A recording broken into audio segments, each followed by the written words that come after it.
Неправилностите кои ги детектираше транспортниот инспекторат во Уилко се само дел од проблемите, тврди синдикатот. Првиот човек на Суткос вели дека инспекторатот требало јасно да ги наведе сите неправилности, бидејќи во претставката од синдикатот биле точно наведени сите прекршувања на работничките права, кои според нив се многубројни.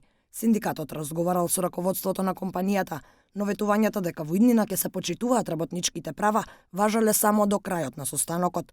Гранскиот синдикат најавува дека по судски пат ќе ја бара правдата за возачите. И покрај тоа што направивме напори, тоест преговаравме со Дејан Левиевски, управителот на Уилко, кој е управител таму и ни даде цврсти гаранции дека ќе се подобрат овие, тоест ќе се тргнат овие аномалии од работењето на Уилко и ќе се постапи според законите и колективните договори. Тоа не се случи, затоа и праќам порака еве денеска од ова место дека ние правдата ќе се ја бараме на суд, ќе се ангажираме правни застапници и нема да го ставиме нашите вработени да им се случуваат сообраќајни несреќи во кои може да го загубат животот, а исто така и да го загрозат безбедноста во сообраќајот и на другите граѓани во републиката.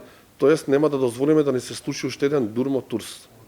Возачите велат дека месечно возат по 300 часови, а во евиденцијата им се запишуваат само половина. Дополнително, не се платени за прекувремената работа, тврди синдикатот. До инспекторатот навели дека врз возачите се врши мобинг. Заморот, велат возачите, е една од главните причини зошто се случуваат несреќи.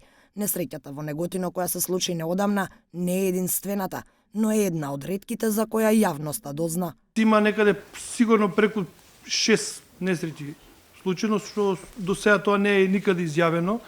Значи имавме колега што кај Катланово се преврте сега пред 3 години. И цистерна во Грција ни изгоре исто, во Албанија ни се преврте исто цистерна.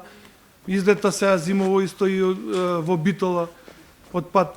Меѓутоа тоа се така ќе остануваат глуви за јавноста. Пред камерата на еден ТВ застана и возачот на цистерната која се преврте кај Неготино. Вели дека активно возал 30 часа со 2 патни налози, а добил и порака дека неговата тура продолжува и последниот истовар. Се вкупно на налогот имаше 34 часа додека да се деси несреќата, од каде што кај 4 сати имаше само одмор. Згора на тоа се добив и порака уште возејќи по патот од Гевгелија на кај Скопје дека после истоварот, ако не се случише несреќата, дека по истоварот во Илинден складот продолжувам со друг утовар и друг развоз низ нашата држава. Возачите немаат распоред за возење. Велат дека не смеат да прават приватни планови во слободното време, бидејќи живеат на штрек дека во секој момент може да бидат повикани. Не знаеш кога си дома, не знаеш кога си на пат, не знаеш кога ќе ја видиш фамилијата. Нашата приватност е уништена. Значи немаме никаква приватност. Возачите велат дека се сеќаваат на подобри времиња, бидејќи претходното раководство имало слух за дел од нивните проблеми. Ние се обидовме да стапиме во контакт со раководителот Левевски, а му испративме и СМС порака, но тој веќе 2 недели не одговара на нашите прашања.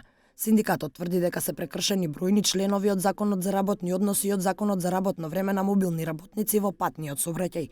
Освен транспортниот, постапка има и во трудовиот инспекторат, но од таму се уште не даваат детали.